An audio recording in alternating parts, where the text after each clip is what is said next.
Point आया कि जब वो ब्राह्मण मित्र के बारात में जब शामिल हुए और ब्राह्मणों ने जब धक्के मार के उसको बाहर कर दिया, तो उस समय जब धक्के मारकर बाहर के तो सड़क के बाहर थे किनारे, उसी समय 3 अछूत जा रहे थे, 3 अछूत जा रहे थे और तीनों अछूतों के गले में मटके पड़े हुए थे, कमर में झाड़ू बंधी हुई थी।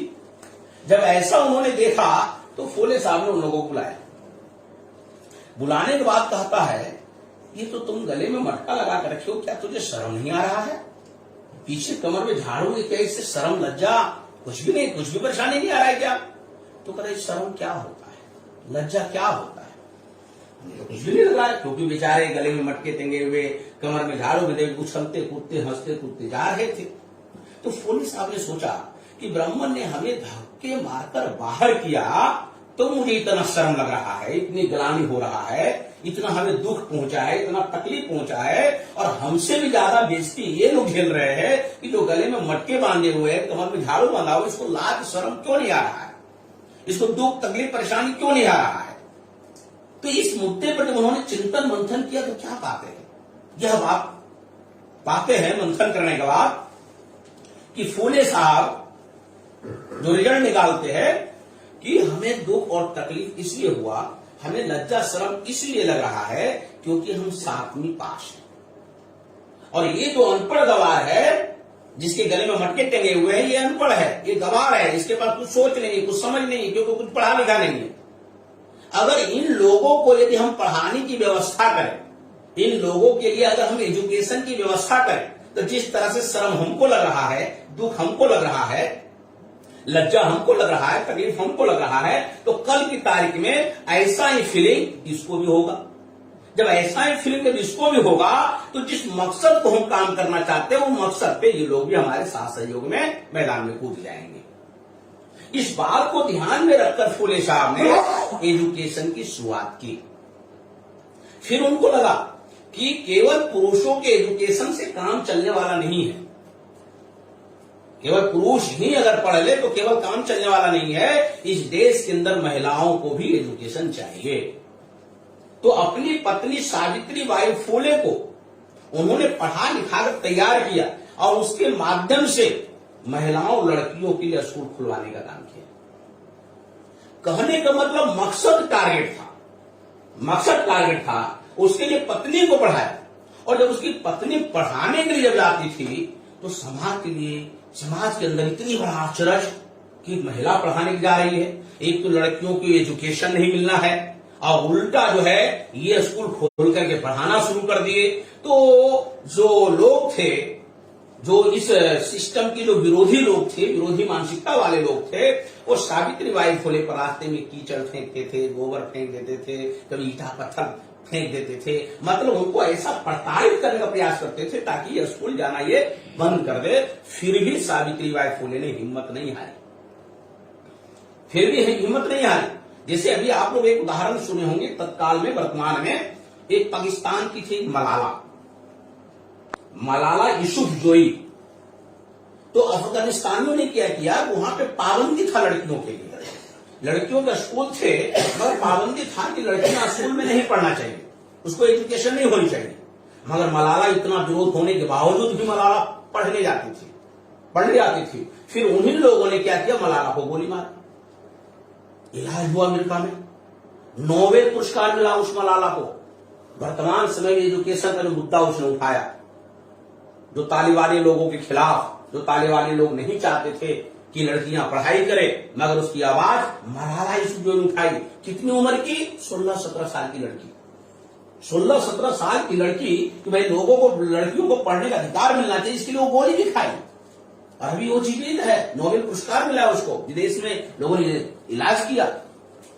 तो कहने का मतलब जब वर्तमान में हाल था तो सावित्री बाई फुले आज से लगभग 200 साल पहले क्या हाल होगा, 150-200 साल का पहले जब वर्तमान में ऐसे हालात है तो 150-200 साल पहले कैसे हालात पैदा थे, और वैसे हालात में सावित्री बाई फुले ने लोगों को शिक्षित करने का काम किया, लेकिन वो हिम्मत कभी नहीं आई। इतना ही नहीं, सावित्री बाई फुले और उनके जोतवारा फुले जो काम कर रहे थे, तो ब्राह्मणों ने इसके पिताजी को भी धमकी दिया अपने बेटा बहू को संभाल लो, नहीं तो तुम्हें हम समाज से आउट कर देंगे। तो उसके पिताजी जो द्वारा फूले से कहते हैं कि बेटा तुम कौन सा काम कर रहे हो, लोग हमें धमकियां दे रहे हैं, लोग परेशान कर रहे हैं, अरे ये सब सिस्टम बंद कर दो, ये सब हमारा काम नहीं है। तो फूले साहब कहते हैं ये काम हम बंद करने वाले नहीं है, ये काम हम बंद करने वाले नहीं है, इस काम को हमने ठाना है तो इसको हम पूरा करने का काम करेंगे।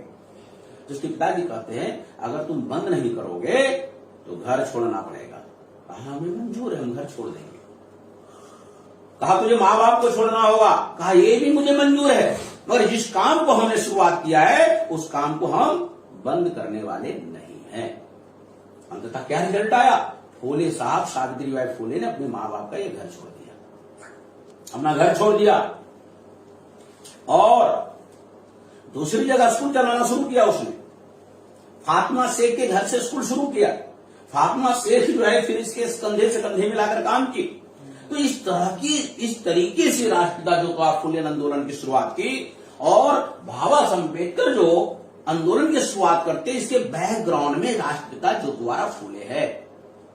उसके बैकग्राउंड में अगर बाबा ये ज्योतिबा फूले साहब अगर ये आंदोलन नहीं खड़ा किए होते तो शायद बाबा साहब अम्बेडकर को प्रेरणा नहीं मिलता।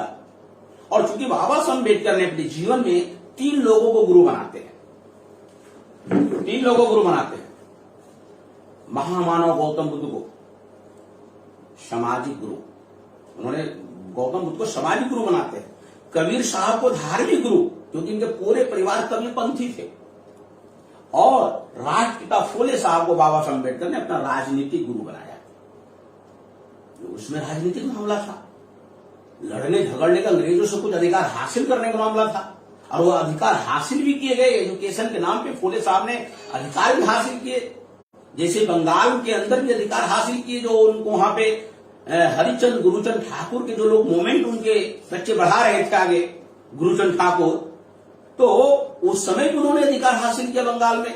और अंग्रेजों के साथ साथ बहुत सारे स्कूल वगैरह खोलने के काम किए। तो इस तरीके से इस लड़ाई को, राष्ट्रपिता ज्योतिबा फूले की लड़ाई को बाबा साहब अम्बेडकर ने, चूंकि उन्होंने पूना से शुरुआत किया और इस लड़ाई को बाबा साहब अम्बेडकर ने राष्ट्रीय स्तर पर लेकर के गए, एक राष्ट्रीय स्तर पर लेकर गए। तो कोई भी महापुरुष, जो भी महापुरुष देश में पैदा हुए हैं, वो अपने जिंदगी में 3 काम करते हैं, बहुत ही महत्वपूर्ण काम करते हैं। और 3 काम है। 3 काम क्या है जिसको समझना बहुत जरूरी है। पहला काम है वो आविष्कार करते हैं। पहला काम क्या करते हैं? आविष्कार। आविष्कार का क्या मतलब होता है? नई चीजों को जन्म देना, नई चीजों को पैदा करना, चाहे नई विचारधारा हो या नई कोई वस्तु हो, नई चीज लोगों के बीच में लाना। अब वैज्ञानिक बहुत सारा आविष्कार कर रहे हैं। किसी ने टेलीफोन बना लिया, किसी ने एयर कंडीशन बना लिया, क्या है? आविष्कार है।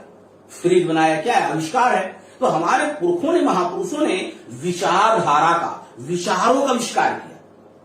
क्षमता, स्वतंत्रता, बंधुता, न्याय क्या है? एक विचारधारा है। और इसका आविष्कार कौन है? हमारे पुरखे, हमारे महापुरुष। तो इस तरीके से पहला काम करते हैं आविष्कार करना। आविष्कार करते हैं, नई चीज को जन्म देते हैं। दूसरा काम करते हैं परिष्कार करते हैं। परिष्कार, परिष्कार क्या है? परिष्कार का मतलब यह है, जैसे मान लिया कोई वस्तु है और उसपे जो है धूल धंगड़ ऊपर लग गया, तो वो तो ढक गया। जो मेन चीज है वो तो ढक गया। जब ढक गया तो इसकी साफ सफाई करते हैं। साफ सफाई करके ओरिजिनल चीजों को निकालते हैं। इसको बोलते हैं परिष्कार। इस देश में जो हमारी चीजें, जो चीजें हमारी है, हमारी विचार है, हमारे संस्कृति है, सब कुछ हमारा है, मगर इसमें इस देश के अंदर यूरेशियन ब्राह्मणों का जो आक्रमण हुआ, उसने क्या किया? वो अपनी विचारधारा, अपनी सिस्टम, अपनी संस्कृति हमारे ऊपर थोपने का प्रयास किया। थोपने का प्रयास करने के साथ साथ थोप भी दिया। तो जो हमारी जो मूल चीजें थी वो तो ब्राह्मणवाद के चंगुल में फंस गया। जब ब्राह्मणवाद के चंगुल में फंस गया तो उसका जो ब्राह्मणवाद रूपी जो उसके ऊपर जो कवर चढ़ गया, उसको साफ सफाई करना और अपनी मूल चीजों को निकालना, अपनी मूल चीजों को निकालना, ये क्या है? परिष्कार।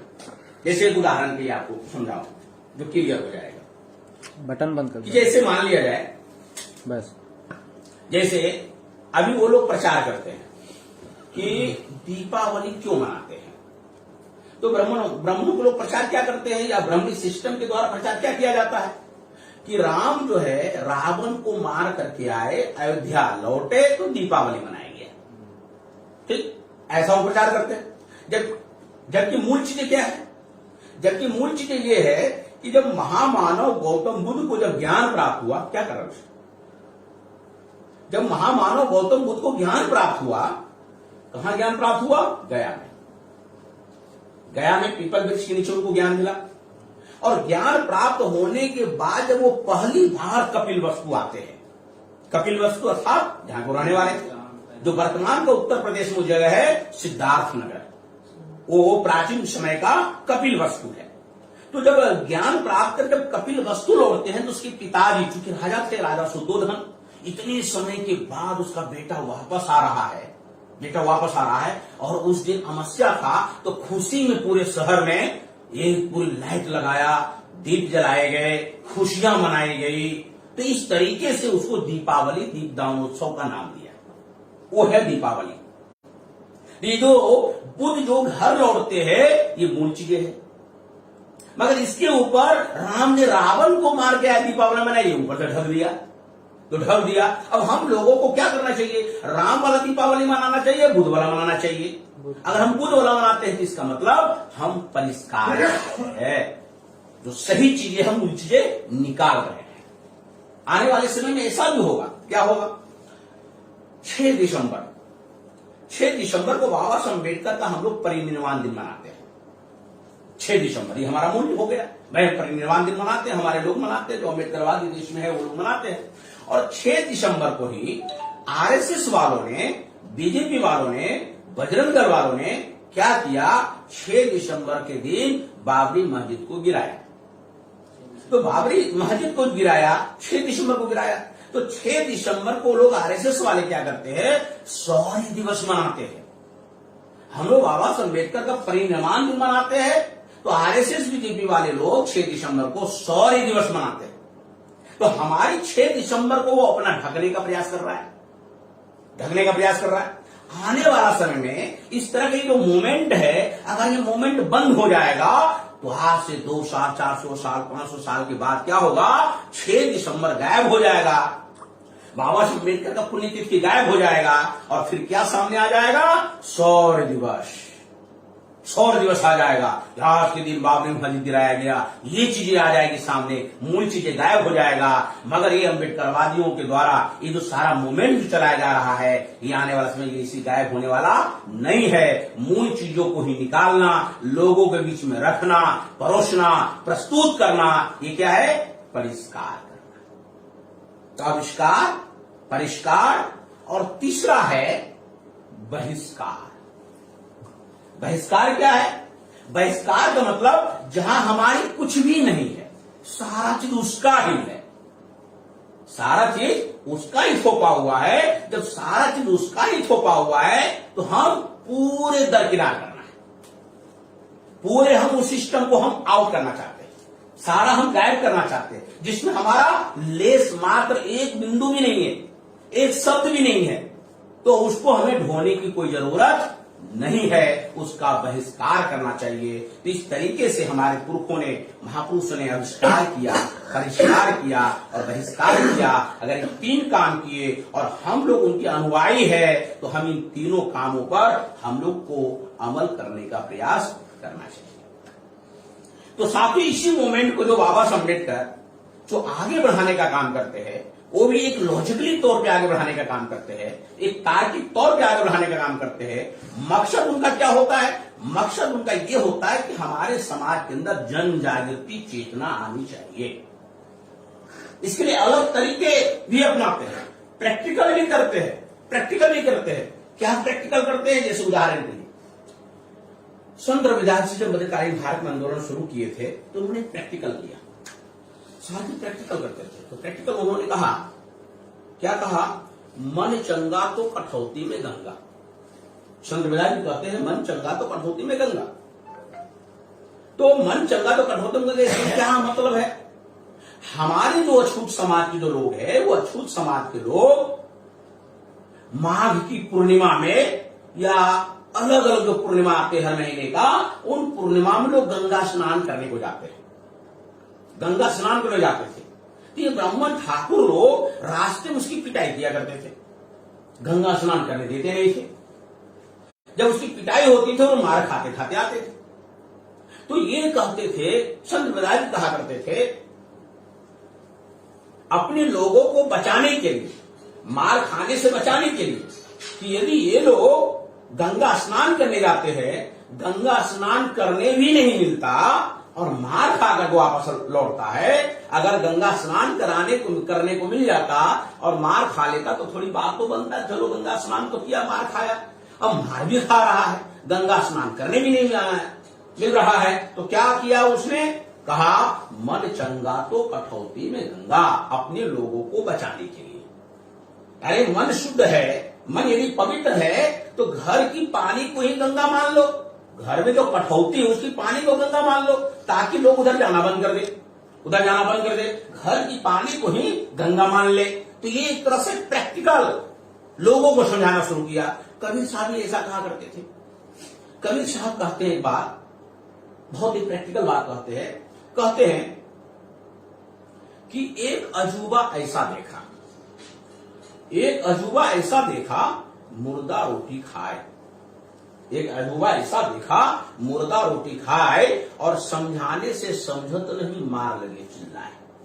इसका क्या मतलब है? इसका मतलब यह है कि एक ऐसा अजूबा देखा, मुर्दा, मुर्दा मीन्स लाश जो मरा हुआ है, उसको रोटी खाते हुए देखा।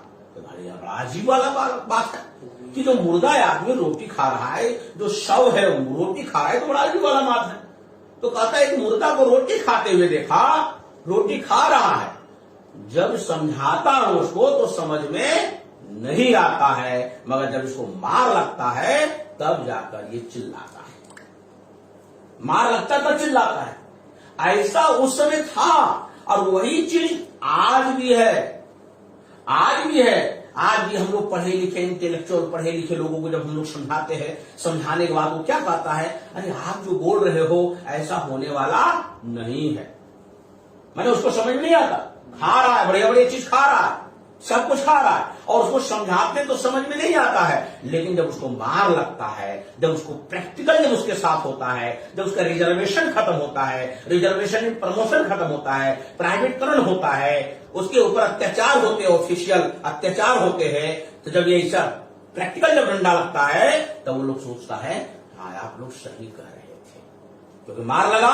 तो समझ में आता है, समझाने से समझ में नहीं आ रहा था। इसका मतलब जो कबीर साहब जो बात कहा करते थे वो बात आज भी लागू है, प्रैक्टिकल था, ये प्रैक्टिकल मोमेंट था। तो कबीर साहब का एक और प्रैक्टिकल उदाहरण था, बड़ा अजीब उदाहरण है। कबीर साहब एक बात कहा करते थे, कहते थे कि पत्थर पूजे हरि मिले तो मैं पूजू पहाड़, मतलब पत्थर को पूजने से यदि भगवान मिलता है तो चलो पहाड़ की पूजा करेंगे, वहां बड़ा बड़ा भगवान मिलेगा, बड़ा भगवान मिलेगा। जैसे आप लोग सोशल मीडिया में एक चीज सुन रहे होंगे, लोग लिख रहे हैं कि मास्क बांधने से अगर कोरोना भागता है, अगर हम तिरपाल बांध ले तो कितना बढ़िया होगा। जब मास्क, तो कबीर साहब के लाइन पर है कि कबीर साहब कहते हैं कि पत्थर को पूजने से यदि भगवान मिलता है तो हम पहाड़ की पूजा करेंगे, वहां बड़ा भगवान मिलेगा। तो मास्क बांधने से कोरोना भाग जाता है, हम तिरपाल बांध ले तो कोरोना फटकेगा ही, दूर से ही फटकेगा। तो कहने का मतलब यह है कि जब पत्थर को पूजने से ही अगर भगवान मिलता है तो पहाड़ की पूजा करेंगे तो बड़ा भगवान मिलेगा। फिर वो क्या करते हैं कि अगर पत्थर ही पूजना है तो जो घर की महिलाएं जो जाता होता है, जो चक्की होता है और अनाज पीसने का काम करती है, अरे जब पत्थर ही पूजना है तो यही वाला पत्थर की पूजा करो ना, ताकि इस पत्थर की पूजा करने से कम ये अनाज पीस करके पूरे परिवार को खिलाता तो है। मगर पीपल के पेड़ के नीचे, नीम के पेड़ के नीचे, बरगद के पेड़ के नीचे जो पत्थर रख देते हैं, तो वो पत्थर का क्या काम आता है? घर की जो पत्थर है पीसने वाली, वो तो काम आते हैं। इसकी अगर पत्थर ही पूजना है तो इसको कब पूजा करो? तो ऐसा जब लोगों को समझाया करते थे तो लोग पूछा करते थे, एक बात लोग पूछते थे, एक बात कहते थे कबीर साहब से कि आप ऐसा बोलते हो तो बताओ आपका गुरु कौन है? क्योंकि ब्राह्मण ऐसा प्रचार कर रखा था कि बिना गुरु का ज्ञान कहां, बिना गुरु का ज्ञान कहां, बिना गुरु का ज्ञान होता ही नहीं है। तो कबीर साहब ने सोचा चलो लोगों को समझाने और बताने के लिए चलो हम भी किसी को गुरु बना लेते हैं। उसने एक को गुरु बना लिया, कहा तू मेरा गुरु बन जा। तो अगला सोचा अरे हमको गुरु बना रहा है तो हमको चेला बनाने में दिक्कत क्या है। उसने गुरु बन गया। वो जब गुरु बन गया तो बेचारा एक कबीर जो उसके पास गया तो ठाकुरबाड़ी मतलब जहां कई मंदिर होते हैं, भोला शंकर का, पत्थरों का मंदिर था ठाकुरबाड़ी में गुरु उसके रहते थे। तो जब वहां गया तो कबीर साहब ने क्या देखा कि उसके गुरु जी बहुत सारे पत्थरों की पूजा कर रहे हैं, पत्थरों की पूजा करते थे। तो कबीर ने उनसे पूछा गुरु जी, तो ये मन में सोचा कि हम लोगों को बताते हैं पत्थर मत पूजो और हमारा गुरु ही पत्थर पूज रहा है तो लोग क्या कहेंगे, अरे चेला कैसा गुरु कैसा, कंट्राडिक्शन मामला खड़ा होगा। गुरु पत्थर पूजता है और चेला पत्थर पूजने का विरोध करता है, तो गुरु चेला कैसा कैसा है, समाज में मामला सही नहीं जाएगा, सही संदेश नहीं जाएगा। तो उन्होंने गुरु को सोचा समाज को समझाएंगे बाद में, पहले गुरु को समझाना पड़ेगा, पहले गुरु को ही दुरुस्त करना पड़ेगा। तो उसने गुरु जी से कहा गुरु जी आप इन पत्थरों को पूछते हो, इससे आपको क्या मिलेगा, इससे आपको क्या मिलने वाला है। तो गुरु जी क्या कहते हैं, अरे कबीर तू बेवकूफ है क्या, अरे पत्थर नहीं है पत्थर, ये है ठाकुर जी है, ये हमारी बेड़ा पार करेंगे, ये भगवान है, ये हमारी बेड़ा पार करेंगे। तो कबीर साहब का अच्छा बेड़ा पार करेंगे। तो गुरु जी ऐसा है ये जो ठाकुर जी है ये कई दिनों से स्नान नहीं किए हैं, तो आप यदि आज्ञा हो तो आप आज्ञा दे दो तो मैं सब ठाकुर जी को गंगा स्नान करवा के ले आता हूं। तो गुरु जी में बहुत खुश, अरे चला तो बहुत बढ़िया मिला है, अरे सब ठाकुर जी को गंगा स्नान तो करवाएंगे। उसने तुरंत आदेश दिया, अपनी चादर निकाला, बिछाया और सारे पत्थरों को चादर में पोटली बांधा, कंधे पे ले गए गंगा स्नान करवाने। और गंगा में वहां जाकर क्या किया, पोटली खोल के सारा पत्थर एक करके फेंक दिया, सब गंगा में सारा फेंक दिया। फेंक करके वहीं बैठ गए, दिन भर बैठा रह गया, सुबह से शाम हो गई। अब जो है वो परेशान, गुरुजी परेशान, अरे अभी तक कबीर जो है ठाकुर जी को स्नान करवा के नहीं लाए, जब तक ठाकुर जी को भोग न लगाऊं, भोग जब तक न लगाऊं तब तक मैं कैसे खाना खा सकता हूं, कैसे पानी पी सकता हूं। बेचारा दिन भर भूखे प्यासे परेशान गुरु जी। तो सोचा जब बर्दाश्त नहीं हुआ तो सोचा खुदे चल के देखते वो कैसे स्नान करवा रहा है, किस तरीके से उसको नहला रहा है। तो गए तो कबीर साहब गंगा किनारे मंदिर बैठे हुए आराम से। उन्होंने कहा कबीर ठाकुर जी को स्नान नहीं करवाए क्या। तो कबीर साहब कहते हैं गुरु जी ऐसा लग रहा है ठाकुर जी जो कई दिनों से स्नान नहीं किए थे, काफी गंदे मैले कुचेले हो गए थे, सबको हमने गंगा में डाल दिया है, सब एक दूसरे को रगड़ रगड़ के नहा रहे हैं और जैसे ही निकलेंगे हम लेते आएंगे। ये जैसे ही गंगा से निकलेंगे हम लेते आएंगे, इसी के इंतजार तो मैं बैठा हूं, सुबह से शाम हो गई, इंतजार कर रहा हूं, ये जैसे ही ठाकुर जी निकलेंगे हम लेते चले आएंगे, आप परेशान ना होइए, आप जाइए। अब गुरु जी कहता उसकी अकल ठिकाने आई, कहता अरे कबीर तू सही में बेवकूफ है, अरे ठाकुर जी नहीं है, ये पत्थर है पत्थर। अब थोड़ी अकल आई, पहले क्या कहता पत्थर नहीं है ठाकुर जी है, अब क्या करे ये ठाकुर जी पत्थर है पत्थर, ये गंगा से कैसे निकलेंगे, गंगा से कैसे निकलेंगे। तो कबीर साहब कहते हैं गुरु जी जब ये खुद गंगा पार ही नहीं कर सकते तो ये तेरा बेड़ा कैसे पार करेंगे, ये तो बताओ। ये खुदे गंगा नहीं निकल सकता, ये खुदे गंगा को पार नहीं कर सकता, तो ये तेरा बेड़ा कैसे पार करेंगे। उसी समय गुरु जी जो है कबीर के पैर में लटक गया, कहा तू ही आज से मेरा गुरु हो जाए। मतलब ऐसा मोमेंट और ऐसा ही प्रैक्टिकल मोमेंट बाबा साहब अम्बेडकर चलाते। बाबा साहब अम्बेडकर ने अपने सारे लोगों को इकट्ठा किया, सारे अछूतों को इकट्ठा किया, कहा भाई हम लोग हिंदू हैं, हाँ हम लोग हिंदू हैं, तो हमारा अधिकार बनता है, काला राम मंदिर प्रवेश करने का, भाई हिंदू है अधिकार बनता है, तो हमारा एकदम प्रवेश करना चाहिए। तो बाबा साहब अम्बेडकर ये सोचते हैं कि अगर हम ऐसे समझा रहे हिंदू नहीं हो, तो ये कोई मानने वाला नहीं है। और जब हम इसको प्रवेश करवाएंगे और अगला जब विरोध करेगा, लाठी डंडे चलाएगा, हमारे लोग जब मार खाएंगे, तब समझ में आएगा कि हम हिंदू नहीं। ये इनका दिमाग चल रहा था बाबा साहब अम्बेडकर का। तो सबको इकट्ठा किया था कि चलो हम लोग हिंदू है, तो हमारा अधिकार बनता है मंदिर प्रवेश करने का, तो चलो हम लोग मंदिर प्रवेश करते हैं। जब मंदिर प्रवेश करने गए तो ब्राह्मणों ने, ठाकुरों ने पूरा लाठियां चलाया, पथले चलाया, बाबा साहब अम्बेडकर को भी चोटें आई और फिर सब लोग फिर एक जगह इकट्ठा हुए।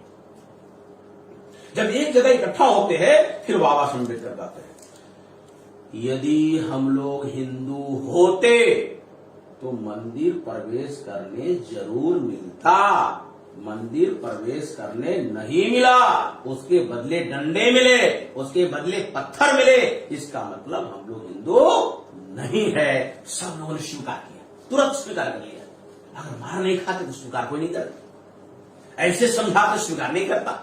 प्रैक्टिकल जब देखा, प्रैक्टिकल मोमेंट खड़ा किया, प्रैक्टिकल मोमेंट में लाठी खा लिए, डंडे खा लिए, तुरंत लोगों ने स्वीकार कर लिया, हाँ सही कहते हैं हम लोग हिंदू नहीं है, क्योंकि हिंदू होते तो जरूर घुसने के लिए मिलता, घुसने नहीं मिला मंदिर, इसका हम लोग हिंदू नहीं है। ऐसे ही प्रैक्टिकल मोमेंट बाबा साहब अम्बेडकर चलाए। तो जो बाबा साहब अम्बेडकर ने उन संतों के आंदोलन को, उनके पीछे जितने सारे मोमेंट थे जो भी हमारे पुरखों माप द्वारा किया, सारा मोमेंट को उसने क्या किया, डॉक्यूमेंटेशन किया, मैंने उसको इकट्ठा किया।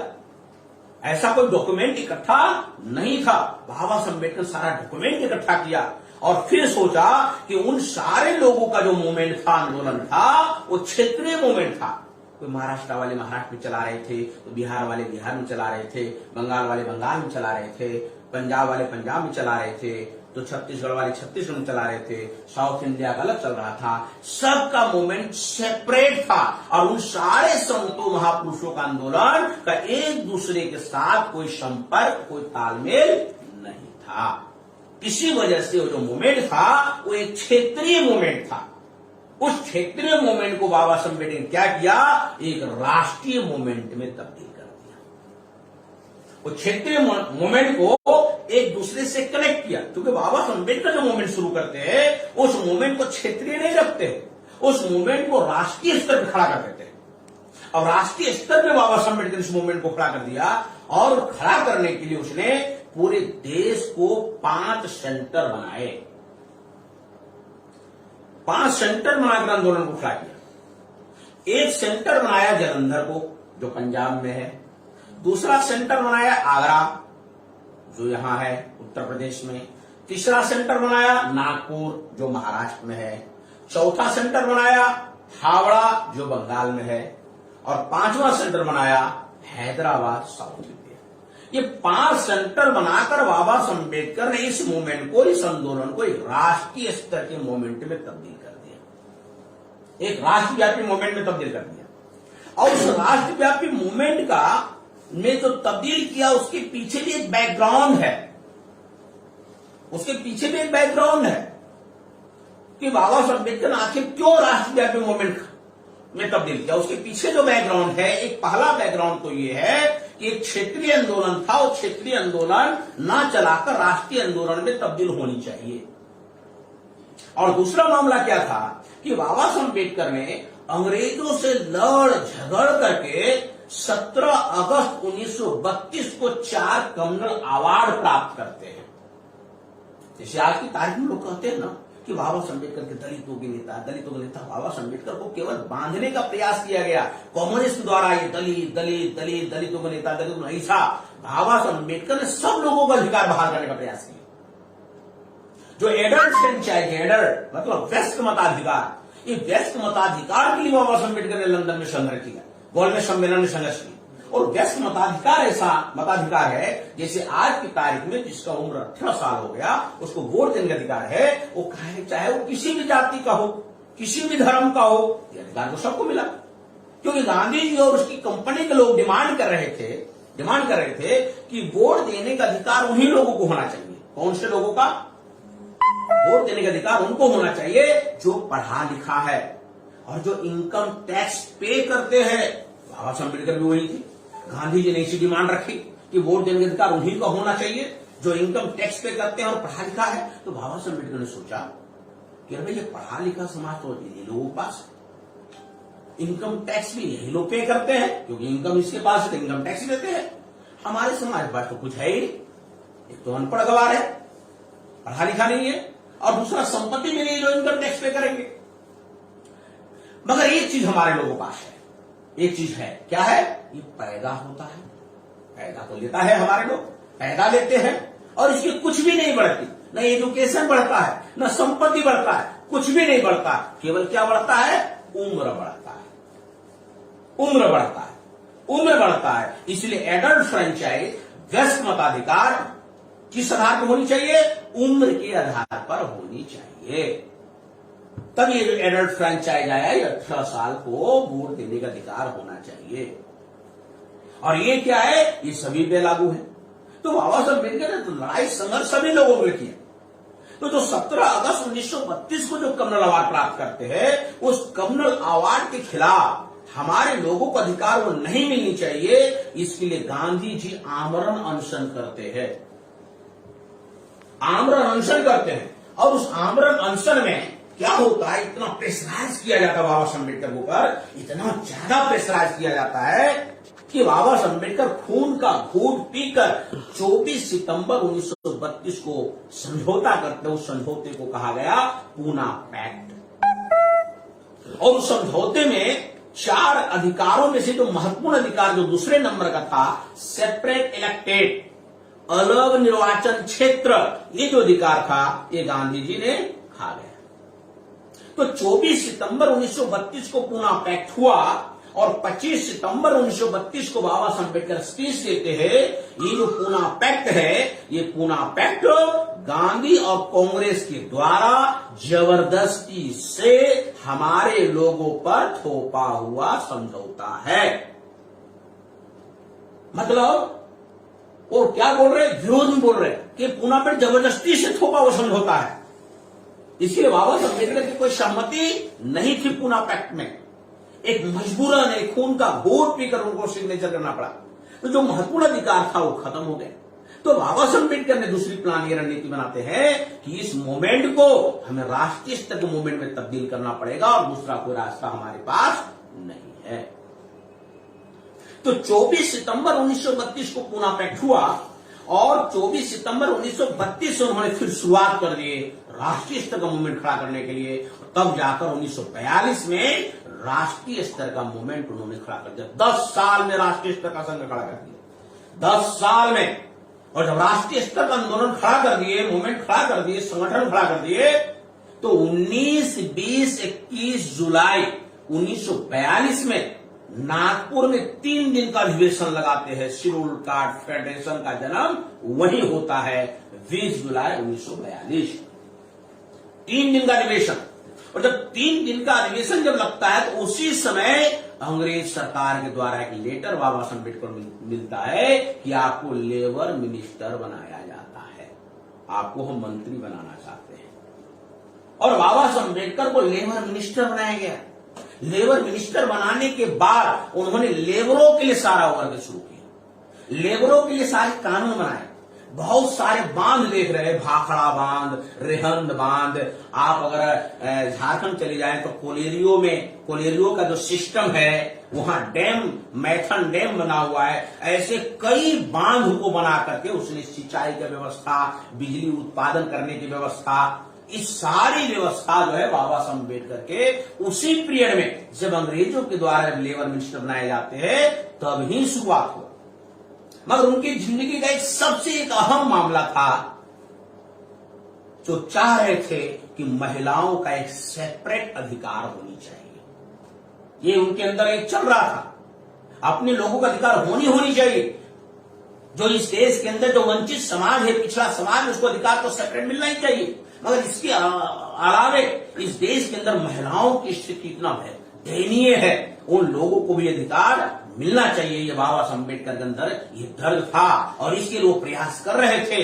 यदि हम संविधान सभा में जाएंगे तो जाने के बाद ये सारे अधिकारों को हम संविधान सभा में रखने का काम करेंगे। नतीजा क्या निकलता है?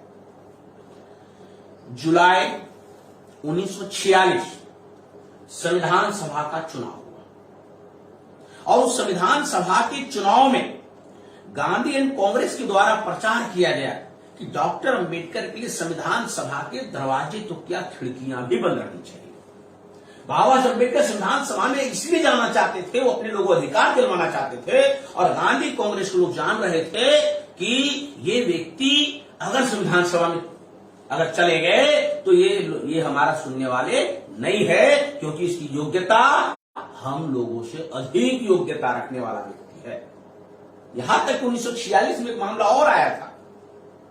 ये जो अलीगढ़ यूनिवर्सिटी है, अलीगढ़ में अलीगढ़ यूनिवर्सिटी के लिए खोलने के लिए मुस्लिम लीग ने अंग्रेजों के सामने प्रस्ताव रखा, डिमांड रखा, तो इस यूनिवर्सिटी के लिए अंग्रेजों ने 3 लाख रुपया बहाल किया। बनारस हिंदू यूनिवर्सिटी है, उसके लिए अंग्रेजों ने 3 लाख रुपया बहाल किए।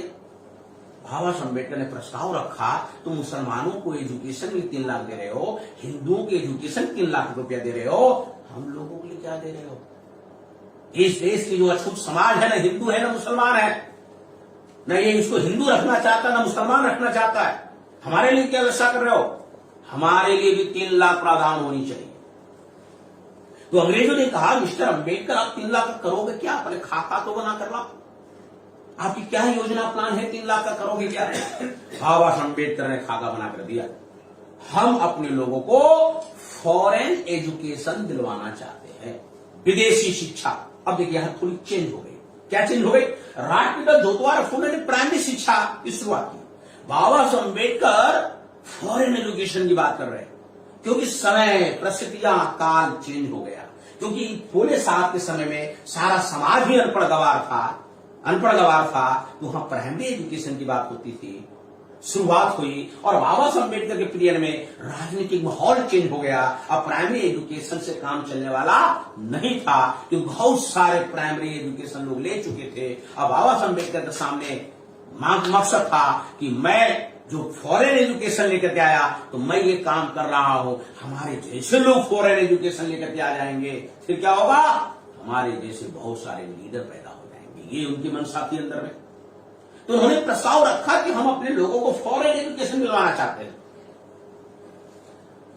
तो अंग्रेजों को बड़ा आश्चर्य लगा, फॉरेन एजुकेशन दिलवाना चाहते हैं कि भाई क्यों दिलवाना चाहते हैं? तो बाबा साहब अम्बेडकर जवाब देते हैं अंग्रेजों के सामने, कहते आपको ऐसा नहीं लगता कि 500 ग्रेजुएट एक साइड और दूसरे साइड अकेला अम्बेडकर बराबर? 500 ग्रेजुएट एक साथ अलग और अकेला अम्बेडकर अलग, ऐसा आपको लगता है? मेरे टक्कर का 500 ग्रेजुएट हो सकता है? बोला हाँ, इसमें कोई शक नहीं है। तो कहते हैं कि ऐसा क्यों है? ऐसा इसलिए है कि हमने फॉरेन एजुकेशन लिया है। अगर हमारे लोग हमारे जैसे अगर फॉरेन एजुकेशन, विदेशी शिक्षा लेकर के आ गए, तो जिस तरह मैं अपने समाज का लीडिंग कर रहा हूं, नेतृत्व कर रहा हूं, लीडरशिप कर रहा हूं, तो ये लोग भी लीडरशिप करने के लिए आगे आएंगे, तो हमारे समाज का विकास होगा। हम ये चाहते हैं। अंग्रेजों को बहाल करना पड़ा और 52 लोग विदेशी शिक्षा के लिए गए, 52 लोगों को विदेशी शिक्षा दिलाए गए। उस 52 लोगों की विदेशी शिक्षा में डॉक्टर के.आर. नारायणन भी थे, जो बाद में देश का राष्ट्रपति बने। Doctor KR. नारायणन भी थे उस 52 लोगों में। तो साथी इस तरीके से जो बाबा साहब अम्बेडकर फॉरेन एजुकेशन की बात करते हैं कि हमारे समाज में बड़े पैमाने पर लीडरशिप तैयार होनी चाहिए, तो ये इस चीज को ये गांधी कांग्रेस लोग जानते थे कि बाबा साहब अम्बेडकर कितना हैसियत रखता है, कितनी योग्यता रखता है, कितनी काबिलियत रखता है, कितना गूढ़ ज्ञान इसके पास में है। इस बात को जानते थे, इसलिए वो चाहते थे कि डॉक्टर अम्बेडकर संविधान सभा में ना आ पाए, इसको रोका जाए, किसी तरीके से रोका जाए। और रोकने के लिए प्रचार किया गया डॉक्टर अम्बेडकर को संविधान सभा में दरवाजे तो क्या, खिड़कियां भी बंद रहनी चाहिए। बाबा साहब अम्बेडकर रोका गया। महाराष्ट्र के लोगों ने बाबा साहब अम्बेडकर को हराया, तो बंगाल के लोगों ने जिता करके भेज दिया। क्योंकि जब वहां से जब हार गए, तो एक व्यक्ति जीत के गए थे शेड्यूल कास्ट फेडरेशन के बैनर तले, वे थे जोगेंद्र नाथ मंडल। तो जोगेंद्र नाथ मंडल ने देखा ये बाबा साहब अम्बेडकर हार गए, अब ये ब्राह्मण लोग अपने फेवर में सारा संविधान लिखने का काम करेंगे, तो क्या किया जाए? उसने रिजाइन लिख दिया। रिजाइन लिखने उसकी सीट खाली हो गई। बाबा साहब अम्बेडकर को निमंत्रण देके बंगाल बुलाते हैं, और बंगाल जब बुलाते हैं तो बंगाल के लोग बाबा साहब अम्बेडकर जिता के भेज दिया संविधान सभा। जब बंगाल के लोग जिता के भेज दिए तो गांधी कांग्रेस बहुत ज्यादा गुस्सा आ गए, अरे हम इसको रोकना चाहते थे, ये आ गए, जब आ गए तो क्या किया जाए? तो उन्होंने दूसरी रणनीति प्लानिंग बनाई। 3 जून 1947 को भारत विभाजन का प्रस्ताव कांग्रेस ने मंजूर कर लिया। कांग्रेस वर्किंग कमेटी मीटिंग हुई तो 3 जून 1947 को भारत के विभाजन का प्रस्ताव कांग्रेस ने मंजूर कर दिया कि विभाजन होनी चाहिए, एक नया देश मुसलमानों के लिए पाकिस्तान बनना चाहिए।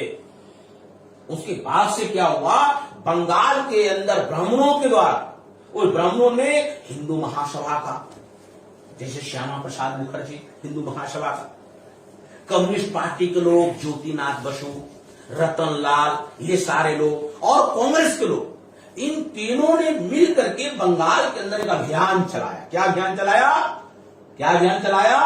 बंगाल का भी विभाजन होना चाहिए, यानी बंगाल का भी एक टुकड़ा काट के पाकिस्तान के हिस्सों को देना चाहिए, मुसलमानों को बंगाल से अलग करना चाहिए। भारत विभाजन को मंजूरी हो गई तो बंगाल का भी टुकड़ा होनी चाहिए और मुसलमानों को अलग कर देना चाहिए, बंगाल के मुसलमानों को। ऐसा वहां के ब्राह्मणों ने क्यों ऐसा रणनीतिक प्लान बनाया, क्यों ऐसा योजना बनाया? ऐसा योजना बनाने के पीछे ये मकसद था कि बंगाल के लोग जो बाबा साहब अम्बेडकर को जिताने का काम किया, उसमें मुस्लिम लीग का भी रोल था, क्योंकि जोगेंद्रनाथ मंडल मुस्लिम लीग के साथ सहयोग से आए हुए थे। तो बाबा साहब अम्बेडकर जीत के आए तो उसका एक बहुत बड़ा एक रोल था। तो सोचा कि अगर बंगाल का विभाजन नहीं होगा तो क्या होगा, यहां की अछूत और मुसलमान दोनों मजबूत रहेंगे, एक ताकतवर रहेंगे, तो फिर क्या होगा, बंगाल के अंदर मुसलमानों की और अछूतों की ही सत्ता बंगाल में रहेगा। और यदि बंगाल का यदि हम विभाजन करवा देते हैं तो लड़ने भिड़ने वाला जो मुसलमान है बंगाल का, वो क्या होगा, वो पाकिस्तान के खाते में चला जाएगा, पाकिस्तान की तरफ चला जाएगा। तो जो इधर अछूत बचेंगे तो हम इसको गुलाम बनाने लायक हो जाएंगे। माने ताकत का एक बंटवारा, ताकत को डिवाइड कर देना। एक तो ये मामला था, तब यहां ब्राह्मणों के शासन रहेगा, एक ये मामला था। दूसरा मामला यह था कि यदि बंगाल का विभाजन यदि हम करते हैं तो बाबा साहब अम्बेडकर जहां से जीत करके आए हैं, जब यहां का टुकड़ा हम करेंगे तो वो एरिया क्षेत्र पाकिस्तान के खाते में रख देंगे। जब पाकिस्तान के खाते में चला जाएगा तो बाबा साहब अम्बेडकर संविधान सभा के मेंबर रहेंगे, मगर कहां के रहेंगे, पाकिस्तान, क्योंकि वो एरिया चला गया पाकिस्तान।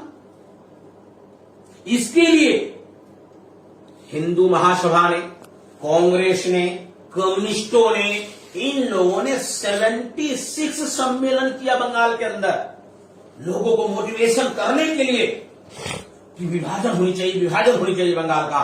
76 सम्मेलन किया और 76 सम्मेलन का फिर रिजल्ट बाद में क्या आया, जब विभाजन हुआ, उस विभाजन में जहां से बाबा साहब अम्बेडकर जीत के गए थे वो एरिया खुलना, जशोर, फरीदपुर, बोरीशाल, ये चारों के चारों जिले पाकिस्तान के खाते में डाल दिया और वो चला गया किधर, पूर्वी पाकिस्तान।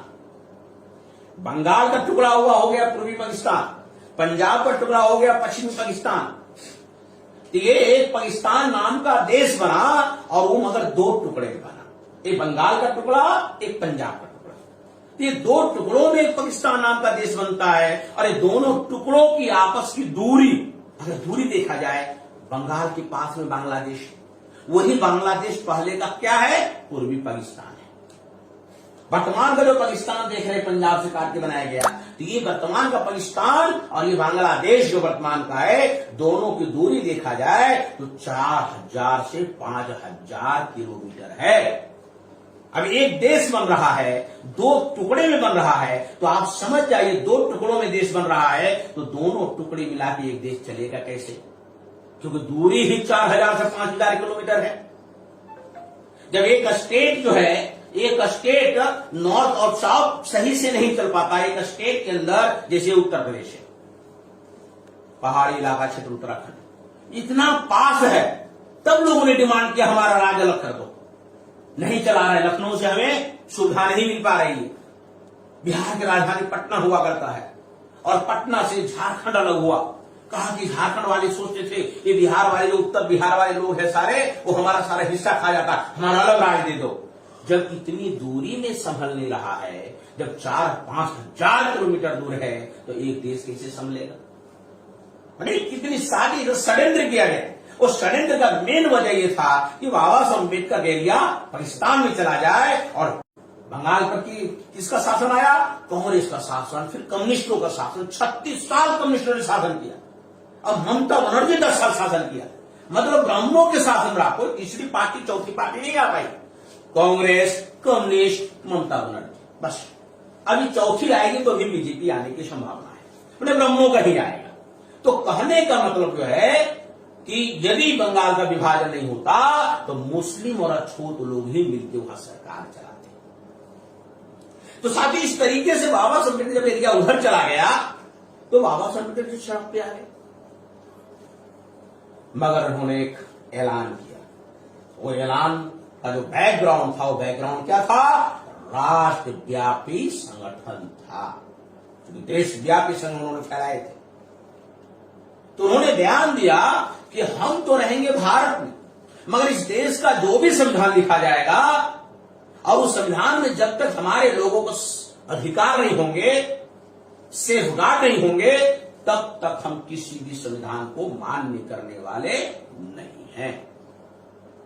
खलबली मच गई कांग्रेस के अंदर, अंग्रेजों तक मैसेज पहुंच गया।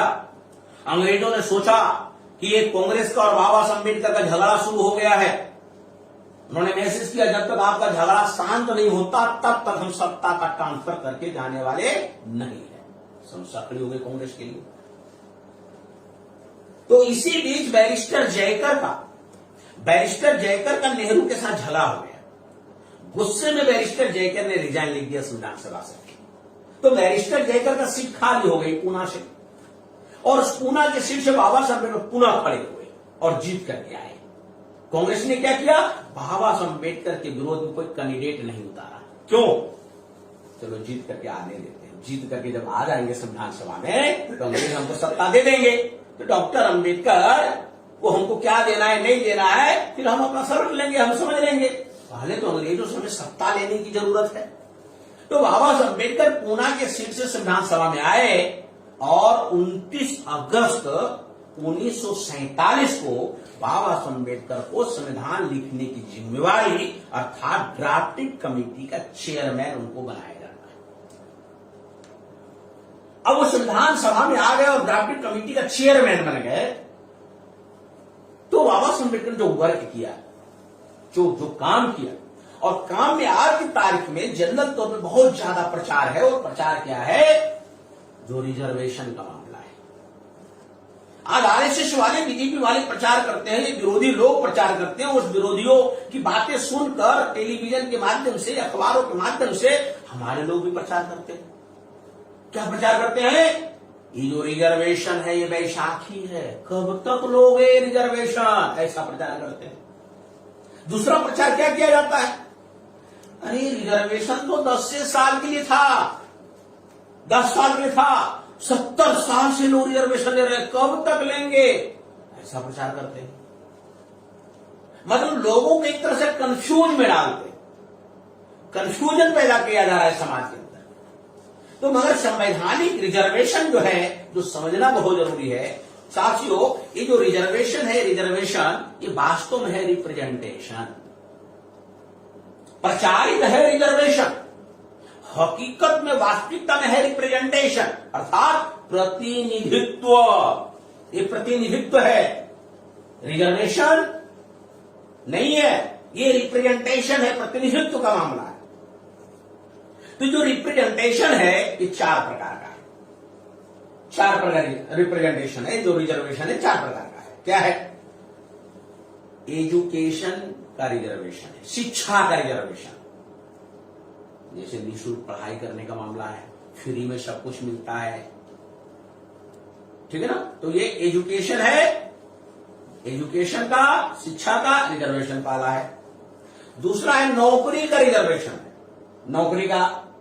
तीसरा है रिजर्वेशन इन प्रमोशन है, कि जो नौकरियों में जो लोग चले गए, बहुत ऐसे पोस्ट होते हैं, पोस्ट ऐसे पद होते हैं सरकार के पास जहां पर डायरेक्ट बहाली भर्ती नहीं होता है। जैसे चीफ इंजीनियर किसी को बनाना है तो डायरेक्ट बहाली नहीं होता है, एक्सीएल बनाना है डायरेक्ट बहाली नहीं होता, और सचिव बनाना है वो डायरेक्ट बहाली नहीं होता। तो क्या होता है, नीचे वाले को ही प्रमोट किया जाता है, प्रमोशन दिया जाता है। तो कहा जो प्रमोशन दिया जाता है उस प्रमोशन में भी रिजर्वेशन होनी चाहिए। ये भी क्या है, फंडामेंटल राइट है, मौलिक अधिकार है।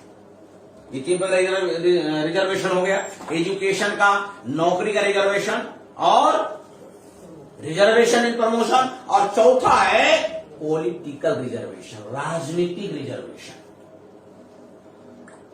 ये जो नौकरी का रिजर्वेशन, एजुकेशन का रिजर्वेशन, रिजर्वेशन इन प्रमोशन, ये जो तीन प्रकार का रिजर्वेशन है, ये संविधान के अंदर मौलिक अधिकार है, फंडामेंटल राइट है। और फंडामेंटल राइट जो है आर्टिकल 14 से लेकर आर्टिकल 35 तक है। फंडामेंटल राइट मीन्स मौलिक अधिकार, इस देश के नागरिकों के मूल अधिकार।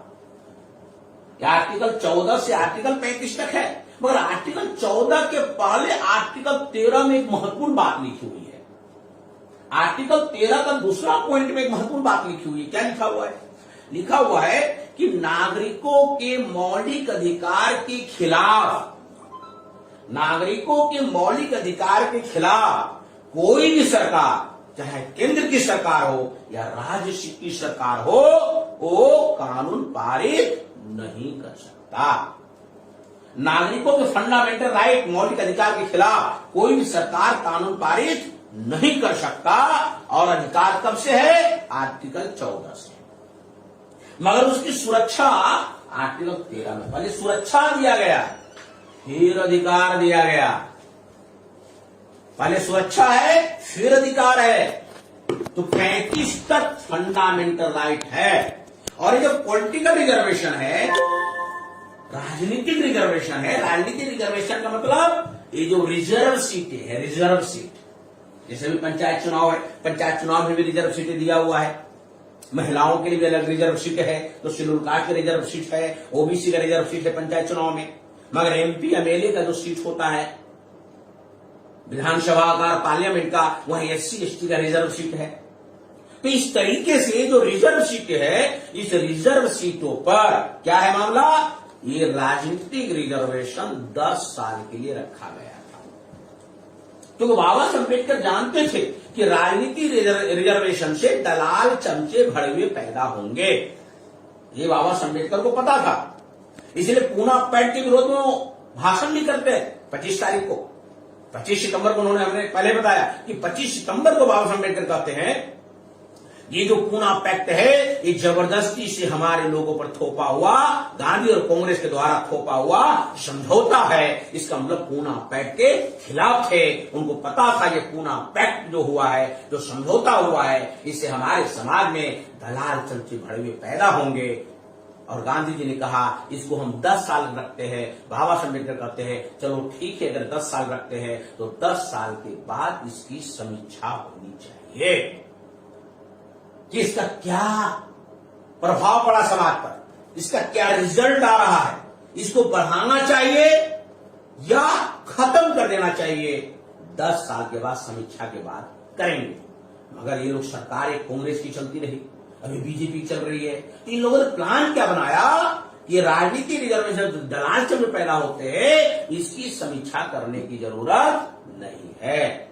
क्या किया जाए, सरकार उसकी है और सरकार जब उसकी होती है तो क्या करते हैं, हर 10 साल के बाद राजनीतिक रिजर्वेशन को बढ़ा दिया जाता है। जब हर साल राजनीतिक रिजर्वेशन बढ़ा दिया जाता है, वही राजनीतिक रिजर्वेशन बढ़ते बढ़ते बढ़ते बढ़ते 70 साल क्रॉस कर गया। और ये दुश्मन प्रचार करते हैं अरे रिजर्वेशन कब तक लेगा, अरे राजनीतिक रिजर्वेशन है। जो सरकारें, जो लोग प्रचार करवा रहे हैं वो खुदे बढ़ा रहे हैं। इस राजनीतिक रिजर्वेशन के लिए कोई मूवमेंट देश में नहीं चलता, कोई आंदोलन नहीं चलता, कोई धरना प्रदर्शन नहीं चलता कि हमारी रिजर्व सीटें 10 साल के लिए बढ़ाया जाए। ऐसा कोई धरना प्रदर्शन आंदोलन नहीं चलता। मगर जिस चीज के धरना प्रदर्शन आंदोलन चल रहा है इस देश में, एजुकेशन का रिजर्वेशन चलाया जा रहा है। फी इतनी महंगी कर दी गई, हमारे विद्यार्थी परेशान है आज की तारीख में।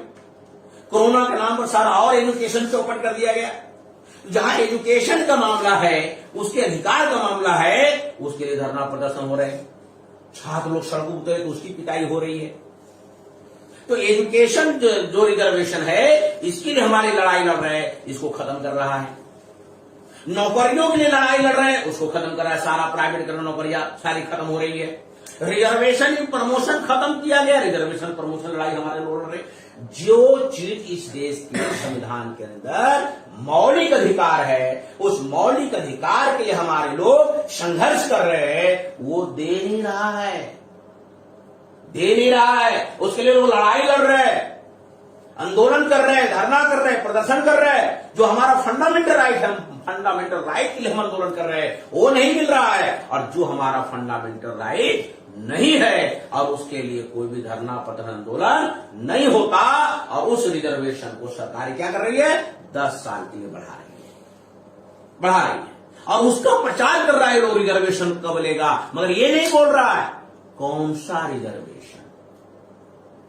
3 तो मौलिक अधिकार वाला रिजर्वेशन है, एक है पॉलिटिकल रिजर्वेशन जो मौलिक अधिकार नहीं है, उसको खत्म होनी चाहिए। मगर वो लोग खत्म किसको कर रहे हैं, फंडामेंटल राइट के अधिकारों को खत्म कर रहे हैं। तो साथ ही जो रिजर्वेशन है, तो रिजर्वेशन को एक बात और समझने की जरूरत है, रिजर्वेशन है क्या। उदाहरण के लिए मैं केवल समझा रहा हूं, क्योंकि आप लोगों को कहीं चर्चा में करना पड़ता है। बहुत सारे लोग कहते हैं कब तक बैसाखी लोगे, कब तक ये रिजर्वेशन लोगे, हैं लूले लंगड़े लोग हैं, ऐसा कहते हैं कि रिजर्वेशन लेने वाले लोग लूले लंगड़े लोग हैं, सहारा चाहिए इसको।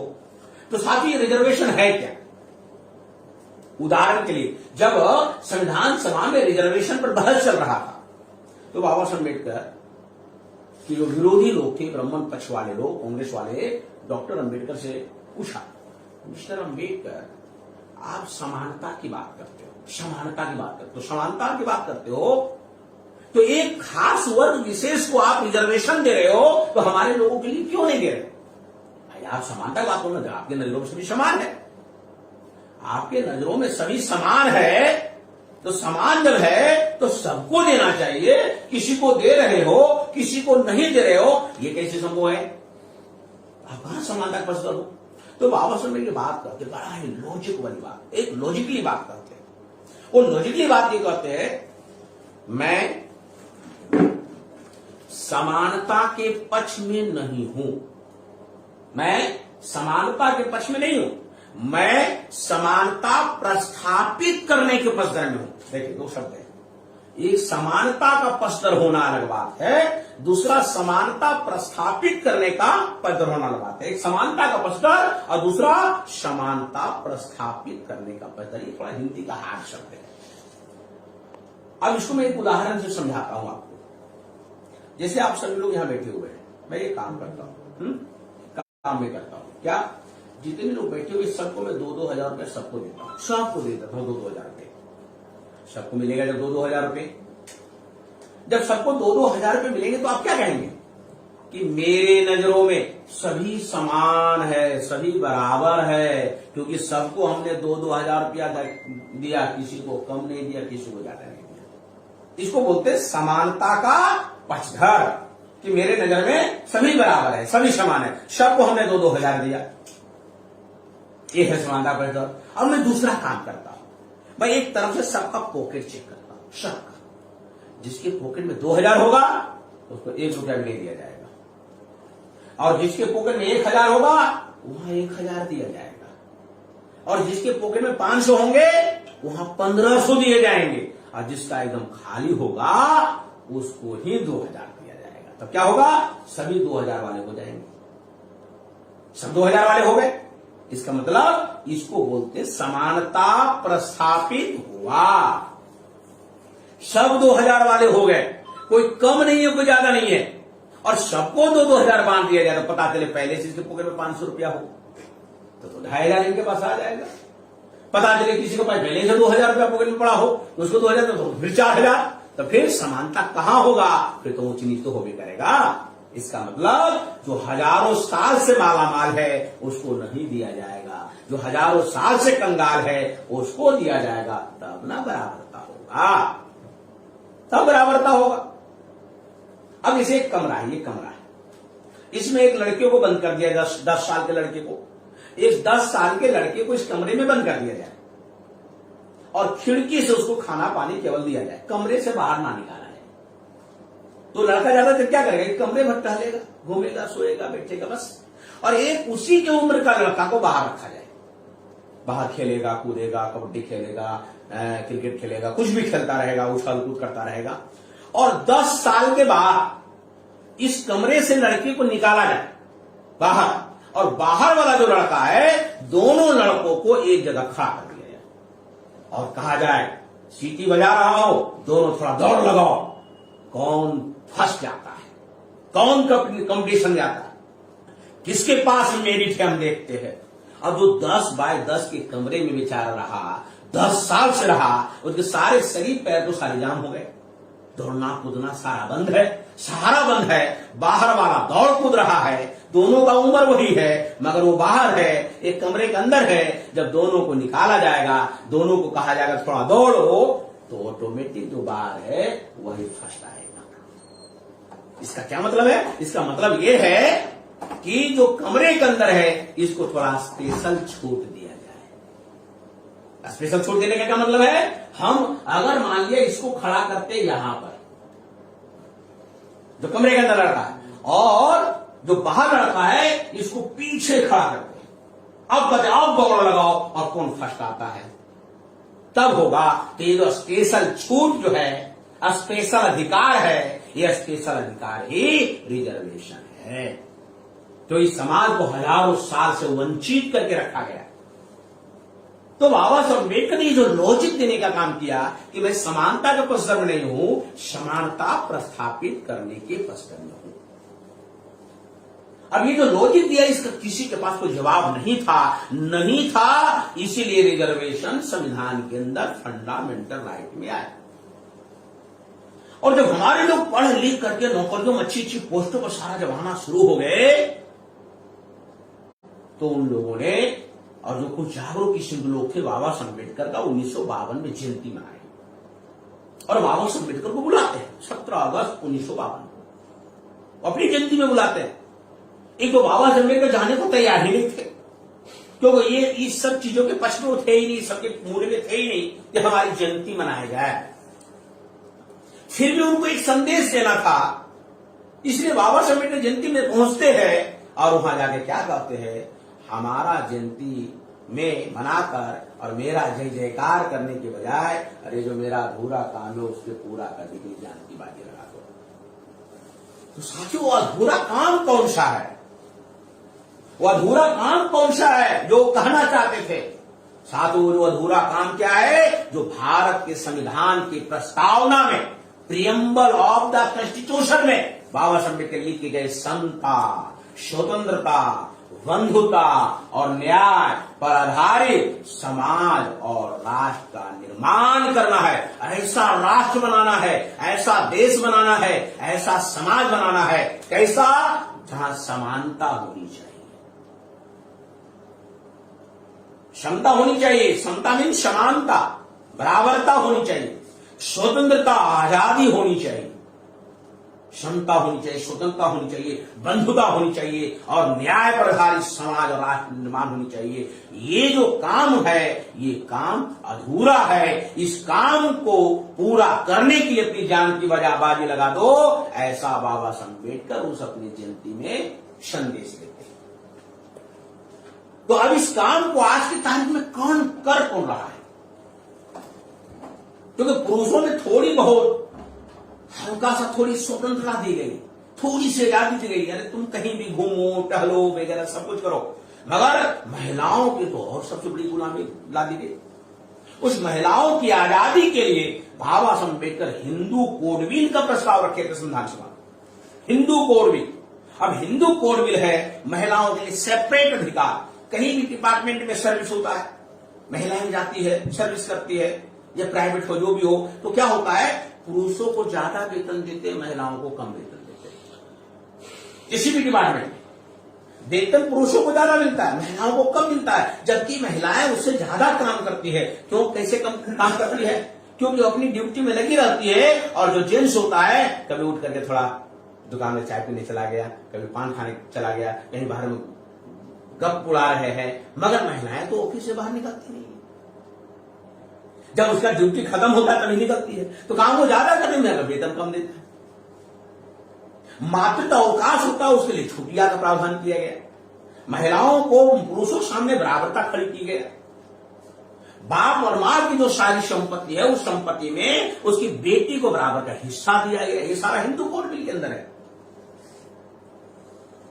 पहले कोई भी पुरुष जो है, कोई भी पुरुष कितनी भी स्त्रियां रख सकता था, शादी कर सकता था।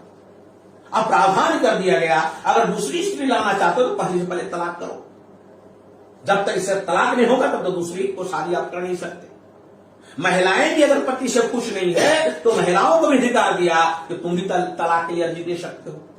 ये सारा जो बराबरता है, ये बराबरता जो अधिकार है, ये हिंदू कोड बिल के द्वारा ये दिया हुआ अधिकार दिया हुआ है। और जो आज की तारीख में भले लड़कियां अपने माँ बाप से अधिकार नहीं मांगती, अलग बात है, मगर संविधान के द्वारा, हिंदू कोड बिल के द्वारा सारा अधिकार आज की तारीख में मिला हुआ है। ये सब लोगों के लिए अधिकार की बहाली हुई। तो जो बाबा साहब अम्बेडकर जो चाहते थे, जो उनके जो अधूरे काम थे, जो अधूरे सपने थे, वो आज की तारीख में सवाल खड़ा होता है, कौन पूरा कर रहा है। क्योंकि बाबा साहब अम्बेडकर जीवन के अंतिम समय में बात कहते, एक बहुत ही महत्वपूर्ण बात कहते हैं। क्योंकि जो व्यक्ति ईमानदार होता है, जो ईमानदार होता है, अपनी कमियां, अपनी खामियां, अपनी गलतियां समाज के बीच में रखता है। क्यों रखता है? ये हमारी कमियां रही है, ये हमारी खामियां रही है, और आप लोग इस कमियां खामियां को दूर करो, इस काम को आप आगे बढ़ाओ। तो बाबा साहब ने क्या करते जीवन के अंतिम समय में कहते, एक व्यक्ति को जिंदगी में जितना काम करना चाहिए था, उससे कई गुना ज्यादा काम हमने आप लोगों के लिए किया हो। कई गुना ज्यादा काम, एक व्यक्ति को जितना काम करना चाहिए उससे कई गुना ज्यादा काम हमने आप लोगों को किया हो, मगर हमने अपनी जिंदगी में एक काम नहीं कर पाया। एक काम नहीं कर पाया, कौन सा?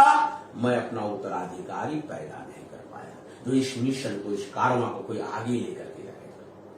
अभी तक कोई उत्तराधिकारी पैदा नहीं कर पाया। क्यों? क्योंकि हमें दूर दूर तक कोई नजर नहीं आ रहा है जो इस मिशन को आगे लेकर जाए। कोई नजर नहीं आ रहा है। केवल क्या नजर आ रहा है? मेरे आगे पीछे चारों तरफ कलरकों की भीड़ लग गई है, जो केवल अपना ही पेट पालने में मस्त, केवल अपने ही पेट पालने में गुजारा करने में मस्त हो गए। मगर इस आंदोलन को जो मैं यहां तक लेकर के आया हूं, इसको कोई बढ़ा करके आगे ले जाने वाला कोई दिखाई नहीं दे रहा है। अर्थात हमने अपना उत्तराधिकारी पैदा नहीं कर पाया। ये कमियां बाबा साहब अम्बेडकर अंतिम समय में उन्होंने रखा, लोगों के बीच में रखा, और उस कमियां को आज की तारीख में कहा जाए, वाम से उस कमियां को आज की तारीख में पूरा कर दिया। उस कमियां को वाम से आज की तारीख में पूरा कर दिया। क्योंकि वाम से भी आज की तारीख में उत्तराधिकारी है, जो बाबा साहब अम्बेडकर के अधूरे कामों को समाज में लेकर के जाने का काम कर रहे हैं। और वामसिक का जो नेतृत्व है वर्तमान में, वावर मेश्राम साहब के नेतृत्व में, ये बाबा साहब अम्बेडकर जो मूवमेंट है, उनकी जो अधूरे काम है, वो अधूरे काम आज पूरे देश भर के अंदर एक विचारधारा को फैलाया जा रहा है, और इस देश के अंदर एक राष्ट्रव्यापी मूवमेंट खड़ा करने की तैयारी चल रहा है। तो आज की तारीख में, आज के अवसर में, राष्ट्रपिता फुले साहब और भारत रत्न बाबा साहब अम्बेडकर की जयंती के अवसर पे हम लोगों को प्रण लेने की जरूरत है। हम लोगों की शपथ लेने की जरूरत है कि हम लोगों को अपने जीवन का एक मकसद तय करना होगा, अपना एक लक्ष्य निर्धारित करना होगा। और वो लक्ष्य क्या है? जो आज हम वामसे के द्वारा जिस लक्ष्य के लिए काम हो रहा है, उसी लक्ष्य को अपना लक्ष्य बनाना होगा। अगर उस लक्ष्य के लिए अपनी जिंदगी कुर्बान करते हैं, बलिदान करते हैं, क्यों? क्योंकि अभी वही एक सही रास्ता है, और सही रास्ते पर चलकर विफल हो जाना कई गुना बेहतर है गलत रास्तों पर चलकर सफल हो जाने से।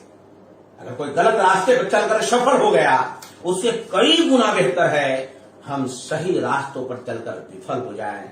और जिस रास्तों पर महामानव गौतम बुद्ध ने चला, जिन रास्तों पर हमारे सूफी और संतों ने चला, जिस रास्ते पर हमारे फूले साहब साहू जी महाराज, शाहजी राय गायकवाड़ महाराज, पेरियारामा स्वामी नायकर, नारायण गुरु, चंद्रगौड़ जी महाराज, अन्ना बाबू साठे, ऐसे बहुत सारे महापुरुष जो उस रास्ते पर चला। तो हम लोगों का लक्ष्य उसी रास्ते पर चलना है। उसी रास्ते पर चल करके इस आंदोलन मूवमेंट को आगे हम बढ़ाते हैं तो हम अनुयायी कहे जाएंगे।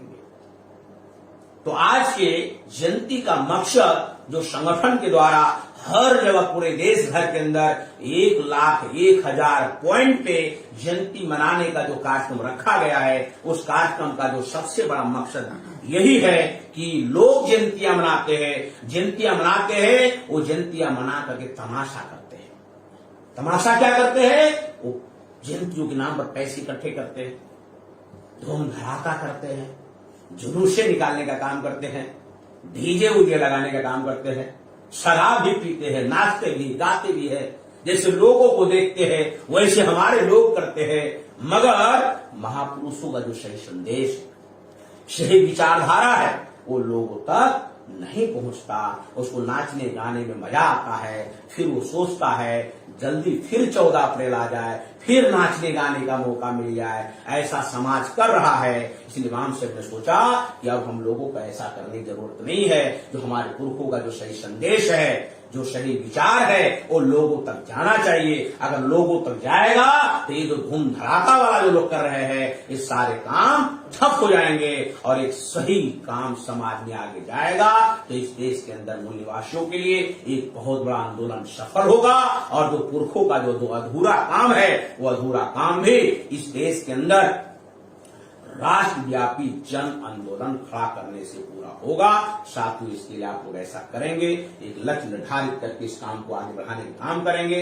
ऐसा शपथ और प्रण हम सभी लोग लेते हैं और हम अपनी बातें यहीं पर समाप्त करते। आपने सुना, आप सभी लोग धन्यवाद, आभार। सभी को जय भीम, जय फूले, जय संविधान और जय निवासी।